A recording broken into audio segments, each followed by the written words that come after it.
Hello everyone, welcome back. Today we are doing a vacation home for Kyle in New Horizons. Fun fact, I actually did Pecan's build before Kyle's, but I didn't want to post it first because it, in my opinion, is a little too similar to Gloria's. Basically, the airing order of these videos is going to not align with the production order, as you'll see at the end, because in Pecan's video, spoiler alert, Lottie told me that I had reached some sort of milestone with building vacation homes and wanted to have a staff party, which I declined. Because if you recall, several million of these videos ago, we did that by accident. I said yes because I wasn't paying attention and I was speeding through the dialogue, and then we were stuck doing the celebration at whatever the venue was. I think it was the cafe. Anyway, I hope you guys are doing well. I am pre-recording, as I typically am, to try and get ahead of the content calendar here. Today is January 2nd when I'm recording the audio for this. I did the actual vacation home build last night. I did it one right after the other, so I did two Pecans first and then I did this one. Kyle had shown up on my beach a while ago and I was hoping that he would come back, and I'm glad that he did. I think he's pretty cool. I've liked him since I first saw him. I think he's kind of supposed to be like a coyote, even though he has like the wolf model. In my brain, he's a coyote. What do you guys think? Maybe I'm wrong. Is Dobie supposed to be a coyote? I think one of them is supposed to be a coyote. I want to talk a little bit about my holiday season. I went up to Boston for Christmas, like I had said in some prior videos. My whole family is from there. My parents are from there. I'm from there. And we went up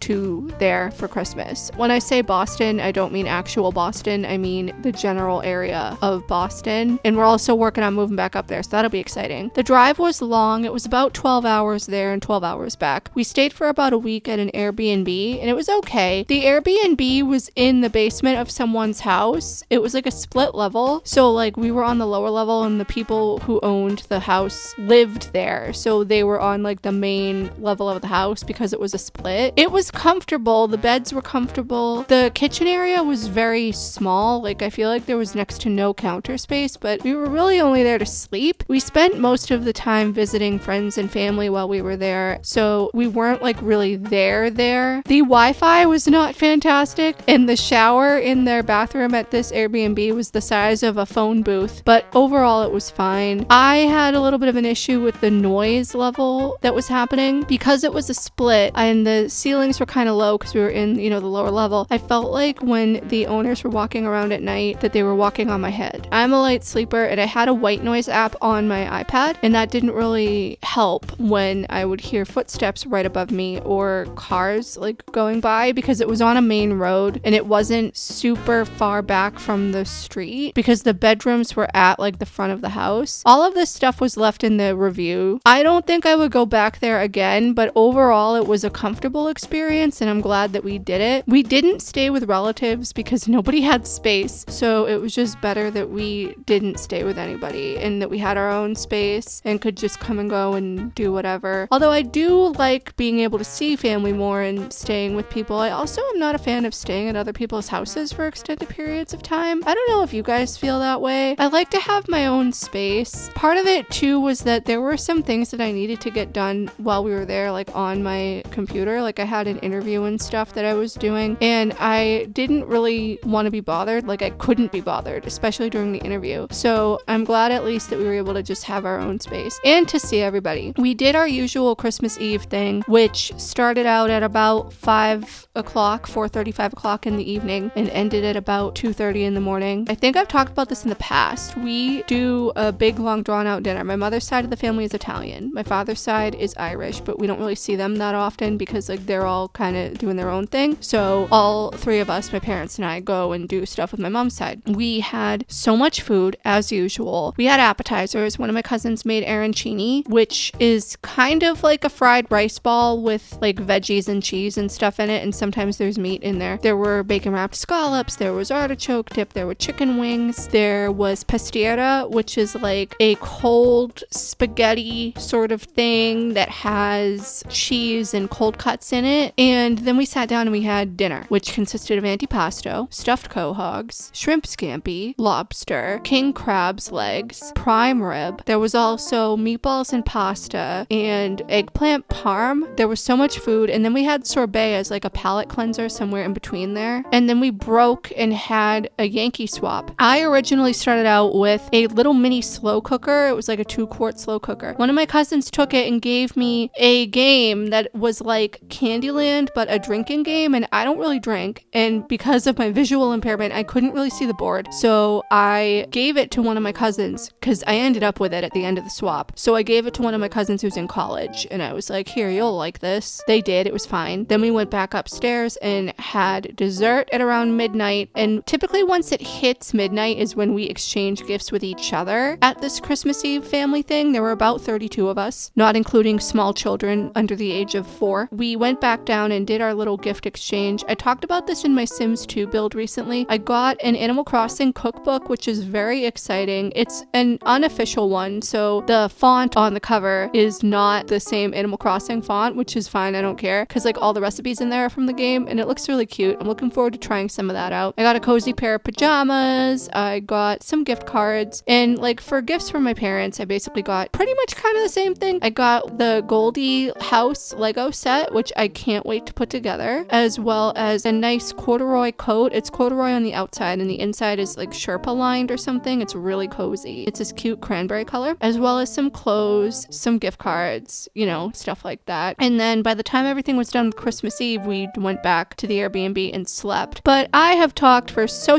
long. I'll talk more about this in the next video where we're just going to be chatting, which will probably be the next one after this. Thank you guys so much for watching. I really hope you enjoyed this video. Please leave any comments, feedback, and suggestions down below. Like and subscribe if you haven't already, and I will see you in the next one. Bye!